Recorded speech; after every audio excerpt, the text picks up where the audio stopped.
It's your friendly math tutor, Miss C here, and today we are simplifying expressions, writing the fractions in these expressions in lowest terms. So you might notice that these particular fractions and expressions contain trig. So we are also going to be applying identities to do this. So let's go ahead and get started. So usually when we are trying to simplify into lowest terms, we're trying to get our answer in terms of a single trigonometric value. So that would be sine or cosine here. So I think the first thing I want to do is I want to make these two combinable. So to do that, I can't add these two fractions unless the denominators are the same. And right now, the denominator underneath sine of x that we don't write is 1. So I'm going to go ahead and I'm going to multiply this fraction right here by sine of x because I want to be able to have a common denominator to combine these. So if I multiply the denominator by the sine of x, I do the same thing to the numerator. So that gives me sine squared of x over sine of x plus sine squared of x. So sine of x times sine of x is sine squared of x over sine of x. All right, so we're looking good here. So now we can rewrite this as a single fraction. And I'm noticing that there is a trig identity that I can apply. It's called the Pythagorean Identity. And it is that cosine of x, cosine squared of x plus sine squared of x equals 1. Or a lot of times we write it like this because we usually write sine first. Right? So we know that these two values when added together always equal 1. So I can go ahead in here and simplify. I'm going to substitute 1 for this entire expression right there. And then my denominator is sine of x. All right, so this could be a fine answer right here, or depending on what you're doing in your equation, you could also say that your solution is the cosecant of x because 1 over the sine of x is equal to the cosecant of x.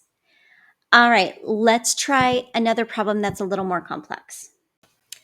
Here we have our next problem. I've seen this problem so many times. It's in every trig course at the high school or college level. It's in every textbook, super common. So I'm noticing that I have two fractions with unlike denominators. Our first step, if there's nothing to simplify and there's not here, is to get a common denominator.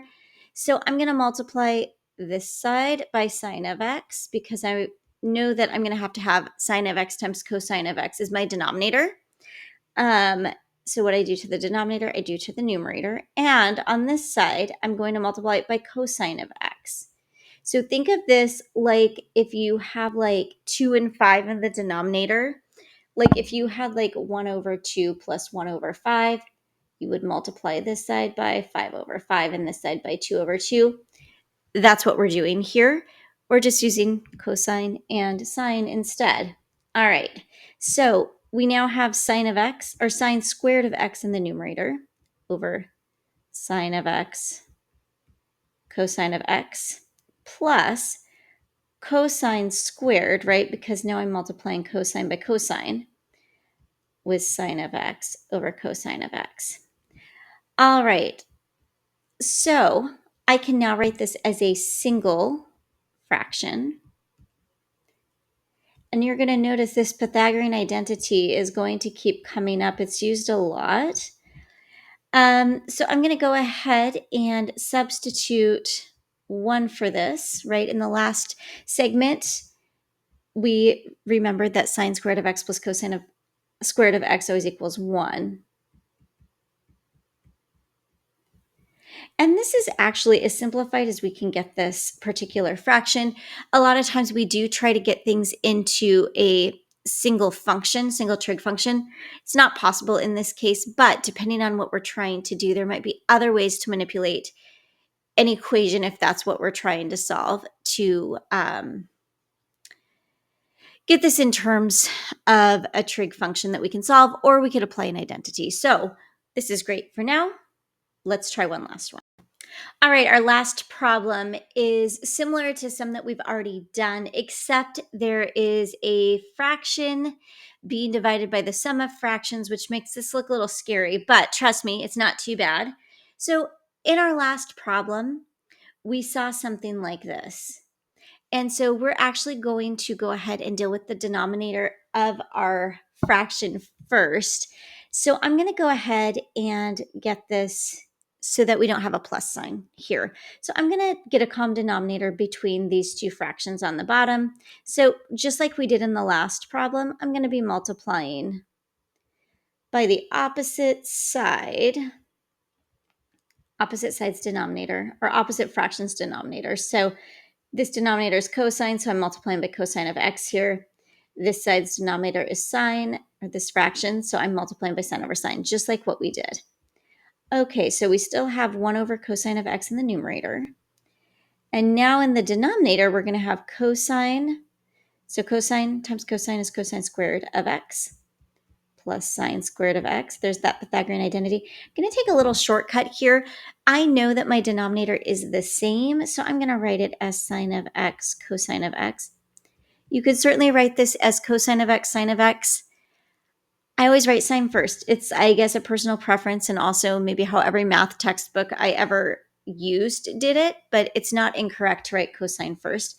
I'm noticing right away that I have a Pythagorean identity here.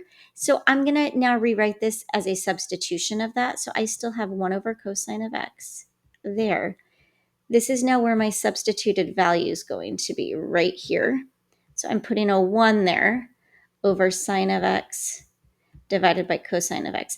Now, you may not believe this, but we're actually in a really great spot because I can now multiply the fraction that I've written in blue by its reciprocal and make that huge denominator a 1, but what I do to that denominator, I do to the numerator. So I'm going to multiply blue fraction by its reciprocal.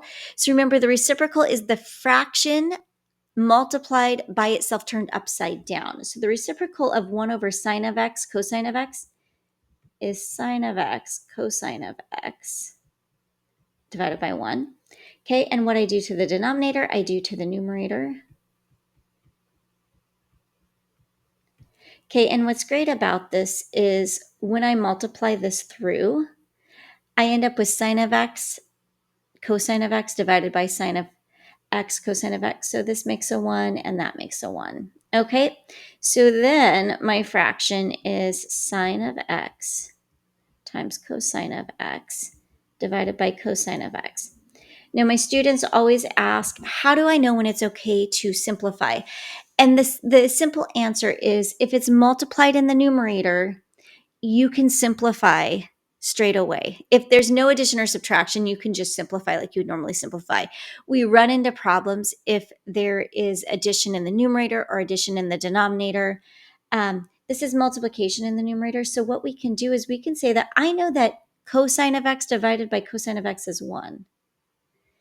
Right? And then sine of x times 1 is just sine of x. So we took this pretty gnarly looking fraction here that we started with, and look what we simplified it to, sine of x. So if we were solving an equation, this would make solving the equation so much easier. So there you have it. This is how you simplify fractions that include trig. If this video was helpful to you at all, please like it so that other people see it in their feeds. And don't forget to subscribe. Till next time, remember, you've got this.